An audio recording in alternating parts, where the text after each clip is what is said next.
the next part in female reproductive system, very important one, that is mammary glands. Mammary glands are the modified sweat gland.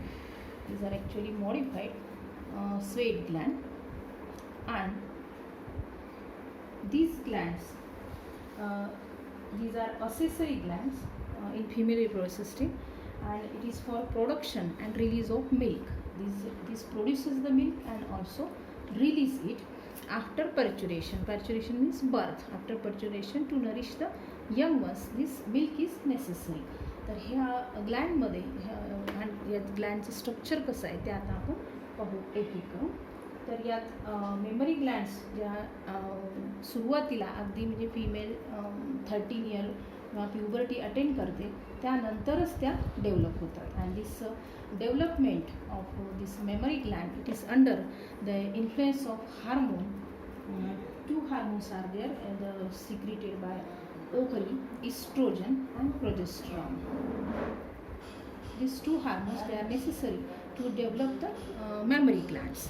Memory ग्लँडची development ही after puberty सुरू होते आणि त्यानंतर मग milk production जे आहे ते मात्र दुसऱ्या हार्मोनद्वारे इन्फ्लुएन्स केलं जातं. This hormone is called prolactin. Prolactin जे वेगवेगळे फंक्शन्स आहेत, म्हणजे जर ते डेव्हलपमेंट ऑफ मॅमरी ग्लँडसाठी त्याच्यासोबत वापरलं गेलं असेल तर त्याला आपण मिल्क सिक्रेशनसाठी तर that is called the lactogenic hormone. त्याला दुसरंच नाव आणखीन हे देऊ शकतो आपण, लॅक्टोजेनिक हार्मोन. तर या हार्मोनमुळे त्याच्यामध्ये मिल्क प्रोडक्शन, मिल्क सिक्रेशन सुरू होतं प्रोलॅक्टिनला. तर याचं स्ट्रक्चर कसं आहे ते बघू आपण. पहिल्यांदा त्याचं location. These are located, these glands, they are paired one and they are rounded structure and they are present in the anterior thorax. Anterior thorax region. ज्या रिब्स असतात आपल्या त्या रिब्समध्ये सेकंड जी रिब आहे, सेकंड रिब तिथपासून ते 6th रिबपर्यंतचं जे अंतर असेल तिथपर्यंत साधारणपणे अँटेरियर थोरॅक्स रिजनमध्ये त्याचं लोकेशन राहील. आणि this gland in pectoral region, this gland it is present in the subcutaneous tissue region. Subcutaneous tissue. Subcutaneous म्हणजे अंडर द स्किन जे म्हणू शकतो आपण. स्किनच्या आतल्या लेअरमध्ये हे टिश्यू असतील, म्हणजे पूर्ण या ग्लँड्स असतील आणि या ग्लँडसोबत बाकीचेही टिश्यू याच्यासोबत असतील. तर याचं स्ट्रक्चर कसं आहे. Suppose this one is anterior thorax region, near the 2nd to 6th रिबपर्यंतचा हा रिजन आहे असं कन्सिडर करू. आणि या ठिकाणी आता ह्या ग्लँड्स ज्या आहेत त्या याच्यामध्ये यामध्ये कोणकोणते पार्ट्स आहेत. तर this mammary glands, this region, it contains 3 different parts. याच्यामध्ये 3 पार्ट आपल्याला दिसतील. प्रत्यक्ष त्या ग्लँड्स असतील, मॅमरी ग्लँड्स. त्यानंतर यामध्ये some fatty connective tissue is there, fatty connective tissue, किंवा याला आपण ॲडिपोस टिश्यू म्हटलं होतं, ॲडिपोस टिश्यू म्हणू शकतो. आणि तिसरा पार्ट याच्यामध्ये असतो डक्ट्स असतात, lactiferous ducts. Lactiferous ducts which carries the milk, म्हणजे जिथे ग्लँडमध्ये तयार झालं तिथपासून ते मिल्क निप्पलपर्यंत कॅरी करण्याचं काम हे लॅक्टिफेरस डक्ट करते. त्या कशा तयार होतात ते वगैरे आपण यात बघू. आता या ग्लँड्स ज्या आहेत, तीस ग्लँड्स मॅमरी ग्लँड्स जे आहे they are in form of lobules. याच्यामध्ये साधारणपणे 15 to 20 लोब्युल्स आपल्याला दिसतात, mammary lobules. Mammary lobules are present. These mammary lobules they are located inside, हा आतमध्ये असतील अशा, आणि they are irregular shape. They are irregular. त्याचा असा विशिष्ट असा कुठला आकार नसेल, इथे इरेग्युलर शेप अशा त्या ग्लँड्स असतील. 15 to 20 like this. And these glands, they show now. याच्या आतमध्ये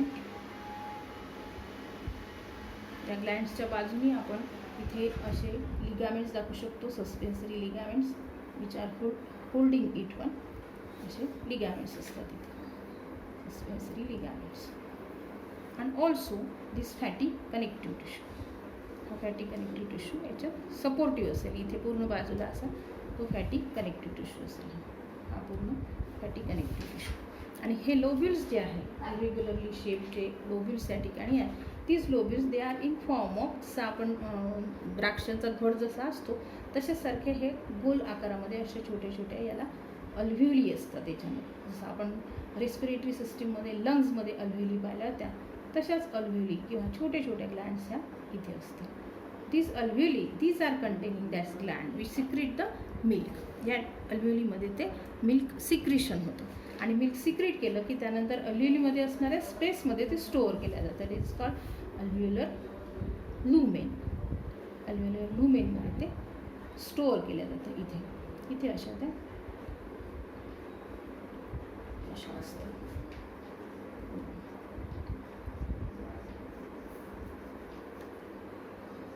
alveoli, they are many in number, पुष्कळ असतील ह्या. and this actually secreting the milk which is stored in the lumen. याच्या आतमध्येच स्पेस असते आणि त्या लुमेनमध्ये ते स्टोअर करतात.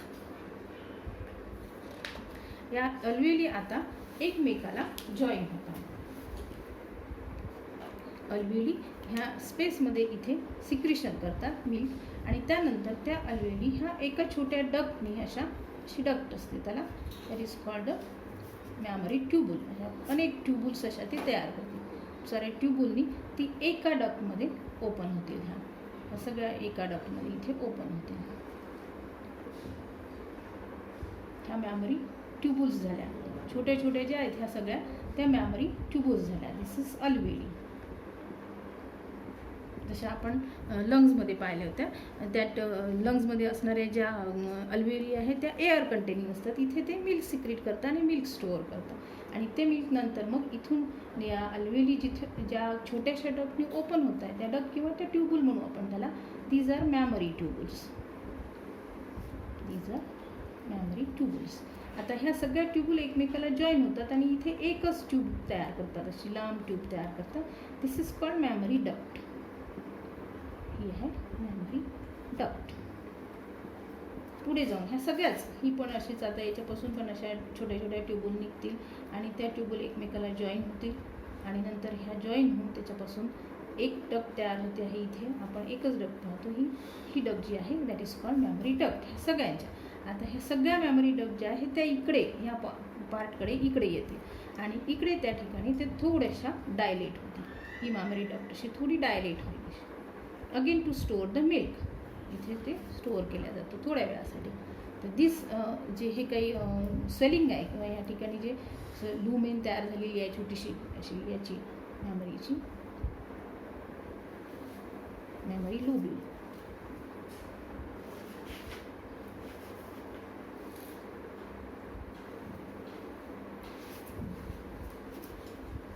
मॅमरी ॲम्प्युला याला म्हणतात memory ॲम्प्युला. So this mammary duct, now mammary duct of this alveolar part किंवा ह्या पार्टचं सुद्धा या पार्टचं हे सगळे या ठिकाणी इथे ॲम्प्युला तयार करते. असे वेगवेगळे ॲम्प्युले तयार होतील. These are called mammary ampulla. And now this mammary ampulla that all ते join together forming mini ducts like this. हे सगळ्या डक्ट तयार करतात, पुन्हा डक्ट तयार करतात.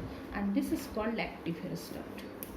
याला म्हणू आपण lactiferous duct which brings the milk towards the nipple. या ठिकाणी ह्या निप्पल रिजनकडे हे पूर्ण इथे त्या ओपन होतात. इथे बारीक बारीक बारीक छिद्रांनी अशा त्या ओपन होतील या ठिकाणी.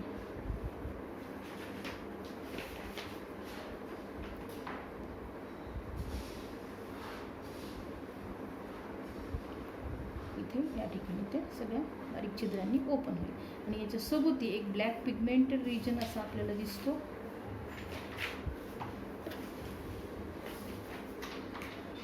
इथे ब्लॅक असा गोलाकार पार्ट तुम्हाला दिसतो. That is called areola.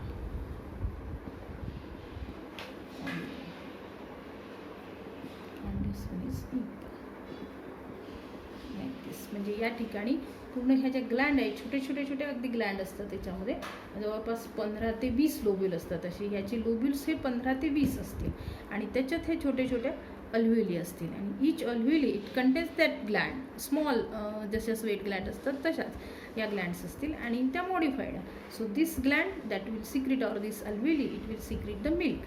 And this milk, first of all, after secretion it is it is stored in the alveolar space. त्या स्पेसमध्येच ते स्टोअर केल्या जाईल, दॅट इज कॉल्ड लुमेन.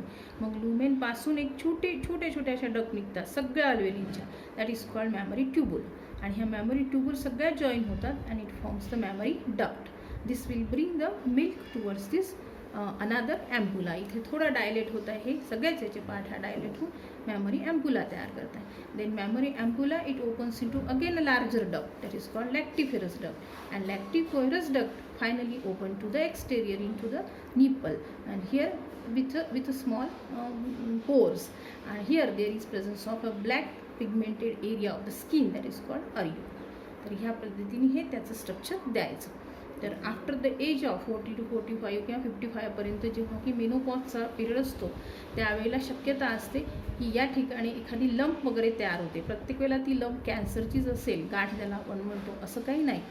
पण जर काखेमध्ये किंवा या रिजनमध्ये जर एखादी लंप असेल आणि ती न दुखणारी असेल आणि बऱ्याच वेळेला याच्यातून अनावश्यक सिक्रिशन होत असेल काही वेळेला किंवा काही येलोइश सिक्रिशन वगैरे होत असेल तर शक्यता असते.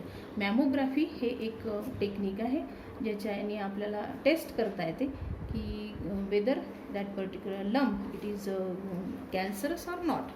तर जी ती कॅन्सरस असेल तर मग त्याच्यावरही उपाय आहेत. रेडिओग्राफी केली जाते किंवा सर्जिकली ती गाठ काढून टाकली जाते. रेडिओग्राफी करता येते आपल्याला, त्या यांनी वेगवेगळे रेज वापरून ती जळूनही टाकता येते. तर शक्यता असते त्यावेळेला. आणि म्हणून after the age of 45 to 55 जेव्हा मेनोपॉज होतो त्यावेळेला हे टेस्टिंग केल्या गेलं पाहिजे. So that is called the breast cancer.